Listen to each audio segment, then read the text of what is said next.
کہ راجا کے ہاتھ بیچ دیا، یعنی نفع کمایا اس نے۔ راجا نے فوراً اپنے عقلمند درباریوں کو بلایا، درباری مطلب جو اس کے دربار میں بیٹھتے تھے ان کو بلایا، اور یہ گیہوں نما انڈا دکھا کر کہا، کیا کہا؟ اب جو کسی کی جو کہی ہوئی بات ہوتی ہے ان کو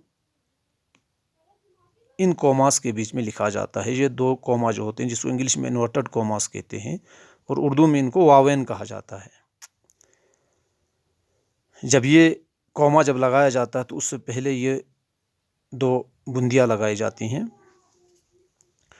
تو جب شروع کرتے ہیں تو اس طرح کا نشان ہوتا ہے بات کو، جب ہم شروع کرتے ہیں، اور جب ختم ہوتا ہے جملہ تو ہم اس کو ایسے اس کو بند کرتے ہیں، یعنی اس کے بیچ میں ہم جو بھی بات کہیں گے وہ یہاں سے شروع ہوگی، جیسے خالد نے کہا ہے نا، کیا کہا، وہ یہاں سے یہاں تک ہوگا، ٹھیک ہے۔ تو یہ گیہوں نما انڈا دکھا کر بادشاہ نے کہا، کیا کہا، بتائیے یہ کیا ہے، گیہوں کا دانہ ہے یا مرغی کا انڈا؟ یعنی سوال پوچھتا ہے بادشاہ اپنے درباریوں سے، اور یہ جو نشان ہے یہ سوالیہ نشان ہے۔ تمام درباریوں نے اسے غور سے دیکھا، کسی کی سمجھ میں کچھ نہ آیا، چنانچہ گیہوں کا دانہ پاس ہی ایک کھڑکی میں رکھ دیا گیا۔ ذرا سی دیر میں ایک چیل آئی اور اس نے اس میں چھید کر دیا، چھید مطلب سوراخ کر دیا۔ درباریوں نے غور سے دیکھا تو معلوم ہوا کہ وہ سچ مچ گیہوں کا دانہ تھا۔ کیسے معلوم ہوا کہ سچ مچ تھا؟ جب چیل نے اس میں جو ہے چھید کر دیا تو اگر انڈا ہوتا تو اس میں سے پانی وغیرہ کچھ نکلتا یا وہ پھوٹ جاتا، لیکن جب ایسا کچھ نہ ہوا تو وہ سمجھ گئی یہ گیہوں کا دانہ تھا۔ یہ دیکھ کر سب لوگ حیران رہ گئے کہ یہ کیسا گیہوں کا دانہ ہے، یعنی تعجب ہو گیا۔ تو یہاں پر یہ جو نشان آپ دیکھ رہے ہیں یہ جو ہے تعجب، حیران وغیرہ جب جملے میں پایا جاتا ہے تو اس میں یہ نشان لگتا ہے، اور ایسے جملے کو جملہ استجابیہ کہتے ہیں، جس کو انگلش میں ایکسکلیمیٹری سینٹنس کہا جاتا ہے، اور اردو میں جملہ استجابیہ۔ اور یہ جو جملہ تھا جس میں کچھ پوچھا جاتا ہے، سوالیہ جملہ یا جملہ استفہامیہ کہا جاتا ہے۔ راجا نے کہا، کیا کہا، یہاں سے یہاں تک ہے۔ معلوم کرنا چاہیے کہ اتنا بڑا گیہوں کہاں پیدا ہوتا ہے، کسی بوڑھے کسان کو دربار میں حاضر کرو۔ سپاہیوں نے ایک بوڑھے کسان کو دربار میں حاضر کیا۔ وہ 2 لاٹھیوں کے سہارے چلتا تھا، اس کے بال سفید تھے، اس کے منہ میں ایک دانت بھی نہ تھا، اور اس کو بہت کم سنائی دیتا تھا۔ راجا نے گیہوں کا دانہ اس کے ہاتھ میں رکھا، بوڑھے نے اسے الٹ پلٹ کر دیکھا اور انگلیوں سے چھو کر اندازہ لگایا کہ یہ کیا چیز ہے۔ تھوڑی دیر تو وہ چپ رہا، پھر بولا، سرکار، میں نے کبھی ایسا گیہوں نہ بویا ہے اور نہ دیکھا ہے، لیکن میرے والد شاید اس گیہوں کے بارے میں کچھ بتا سکیں۔ یعنی اس بوڑھے کسان کا جو والد تھا، باپ، وہ ابھی زندہ تھا۔ اس پر راجا نے حکم دیا کہ اس کسان کے باپ کو دربار میں حاضر کیا جائے۔ یہ کسان بہت ہی بوڑھا تھا، یعنی اس والے کسان کا باپ تھا تو بوڑھا تو ہوگا ہی۔ وہ ایک لاٹھی کے سہارے چلتا تھا، یعنی بیٹا 2 لاٹھیوں کے سہارے تو باپ 1 لاٹھی کے سہارے چلتا تھا، اور اس کی ایک آنکھ ابھی کام کرتی تھی۔ راجا نے گیہوں کا دانہ اس کے ہاتھ پر رکھا اور پوچھا، بڑے میاں، کیا آپ نے اتنا بڑا گیہوں دیکھا ہے؟ یہ بوڑھا کسان بھی کچھ بہرا تھا، لیکن اپنے لڑکے جیسا نہ تھا۔ یعنی پہلے والا جو تھا وہ اس کا بیٹا کمزور تھا، آنکھیں بھی کمزور تھی، تبھی تو اس نے چھو کر اندازہ لگایا ہے نا۔ تو یہ جو اس کا باپ تھا اس نے دیکھ کر بتایا ہے نا۔ اس نے کہا، سرکار،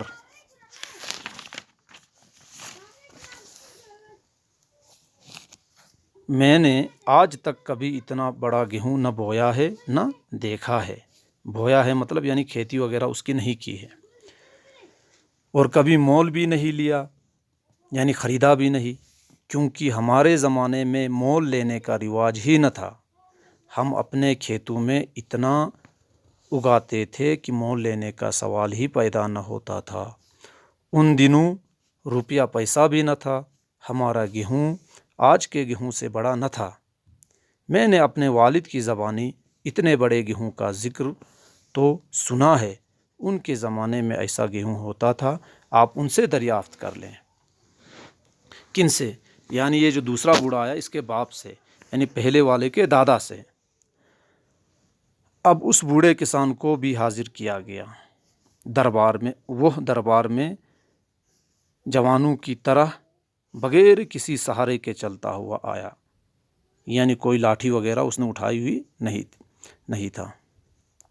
اس کے ہاتھ پاؤں مضبوط تھے، اس کی آنکھوں میں چمک تھی، اور وہ بہرا بھی نہ تھا، یعنی اپنے بیٹے اور پوتے کی طرح۔ راجا نے گیہوں کا دانہ اس کے ہاتھ میں دیا۔ اس نے جیسے ہی اس گیہوں کو ہاتھ میں لیا تو مارے خوشی کے اچھل پڑا اور بولا، یہ تو میرے زمانے کا گیہوں ہے۔ خوشی کے مارے، ہے نا، تو اس میں بھی جو ہے ایک قسم کی خوشی وغیرہ ہے، حیرانگی وغیرہ ہے، تو یہاں پر بھی یہ جو ہے جملہ استجابیہ ہے۔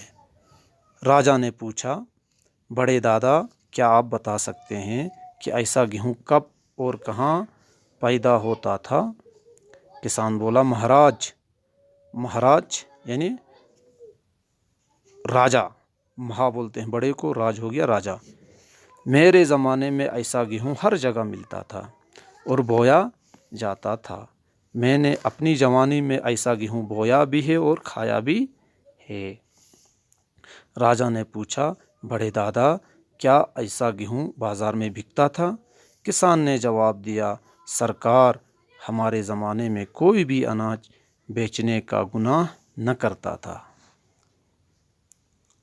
ہم میں سے کوئی بھی پیسے کا نام نہ جانتا تھا، یعنی اس وقت پیسے وغیرہ کا رواج نہیں تھا، پیسہ موجود بھی نہیں تھا، اور اسی لیے اناج وغیرہ کوئی بیچتا نہیں تھا۔ ہر ایک کے پاس اپنی ضرورت کے مطابق گیہوں ہوتا تھا۔ تو پیارے بچوں، آج کا سبق ہم یہیں تک پڑھیں گے۔ کل یہ جو ہے تھوڑا سا بچتا ہے، اور اس کے بعد اس کی مشقیں انشاءاللہ ہم کل کریں گے۔ تب تک کے لیے جو ہے آپ اس سبق کو پڑھیں، اور اس میں جو مشکل الفاظ ہیں ان کو سمجھنے کی کوشش کریں، اور اس کہانی کو جو ہے یاد کرنے کی کوشش کریں۔ اس بیچ اگر کوئی لفظ وغیرہ سمجھ میں نہیں آتا ہے تو مجھ سے جو ہے آپ کانٹیکٹ کر سکتے ہو۔ میرا موبائل نمبر آپ نوٹ کر لیں، 9469734506۔ تب تک کے لیے والسلام۔